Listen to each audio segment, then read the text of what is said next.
Hello, West Jefferson School District. Thank you for taking the time to listen to this video. Um, this Tuesday, November 5th, is Election Day, and West Jefferson School District is going to have two items up for consideration. This will be a plant facility and a supplemental levy renewal. And so I just want to take some time to share some information about these renewals and what is being asked for. The West Jefferson School District proposes to renew both of these, the plant facilities and the supplemental levies, at their current amounts.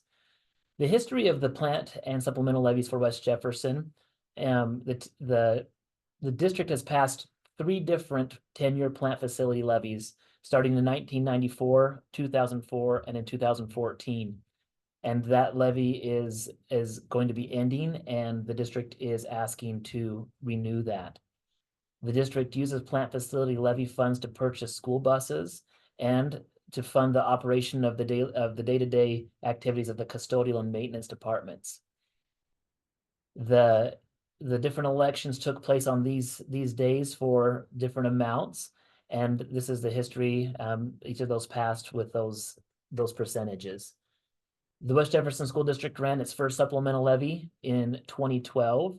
And this was following a community recommendation to try and keep teachers from leaving the district.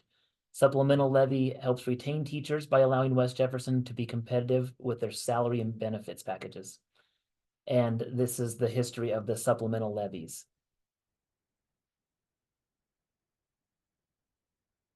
Again, this is just some more information about the plant facility levy and the supplemental levies. And what they're used for. A lot of frequently asked questions. People ask, well, what is a plant or a supplemental levy? In different trainings that I've had, there's three different types of levies that districts can have. One is a supplemental levy, one is a plant levy, and one is a bond levy. All three of those have different purposes. For this upcoming election, and the two items up for consideration are the plant and supplemental. And basically, Idaho code just permits districts to go to the patrons and ask, are you willing to help with these, fund these items at the schools? So how will our district use them? We're going to use them the exact same way that we always have.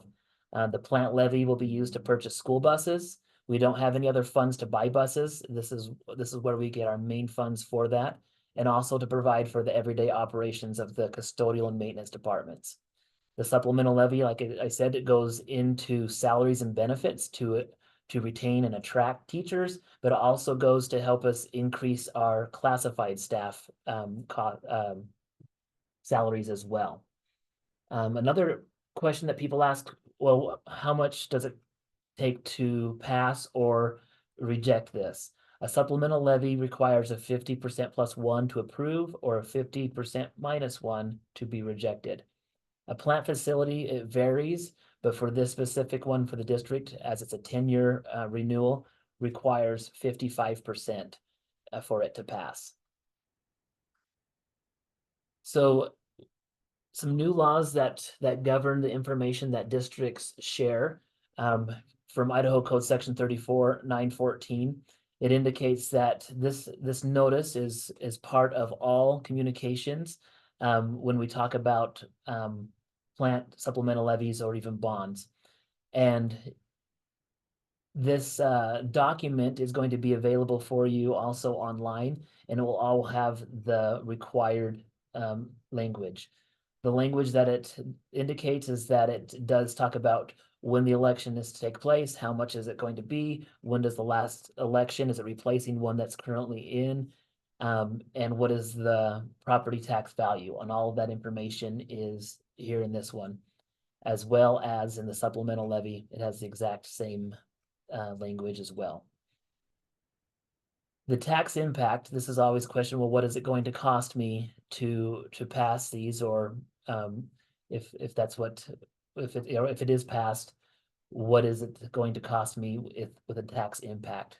So this chart does show the district's combined tax impact over time. This bottom chart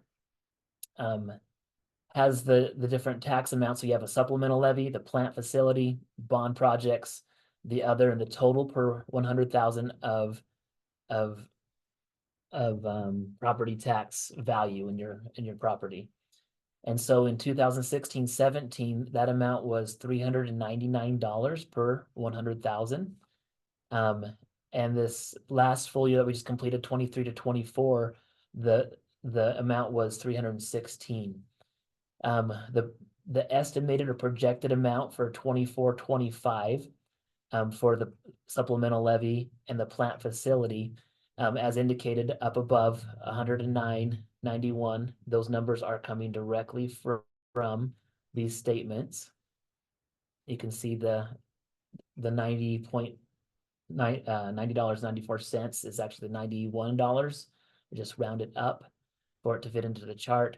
And the 109.13, I rounded down to 109. And that's where these numbers come for the supplemental levy and the plant facility, with the total overall.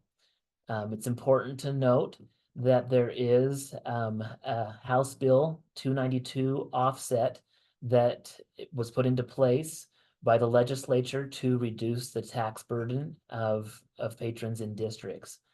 And so this offset comes, the district receives this based on the average daily attendance. A certain amount of money comes from the state to the district that we then send to Jefferson County to offset the tax impact for the patrons.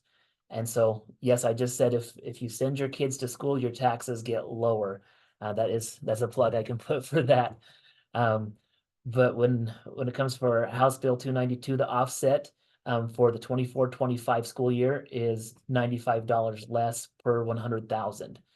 And so the total overall amount with that 95 offset would make it $198 per 100,000. As you can see, that is lower than the average over the last 10 years. And so that is the information that we have on, well, what's the tax cost going to be? What is it going to be for? So some of the things people might ask as well, where can I vote? The voting takes place during the general election at the Montague Church of Jesus Christ of Latter-day Saints, the Mud Lake Senior Center, or Hamer Elementary, from 8 a.m. to 8 p.m., the same polling stations. And that will take place next Tuesday, November 5th. Other questions that some people may have, where can I find this sheet at?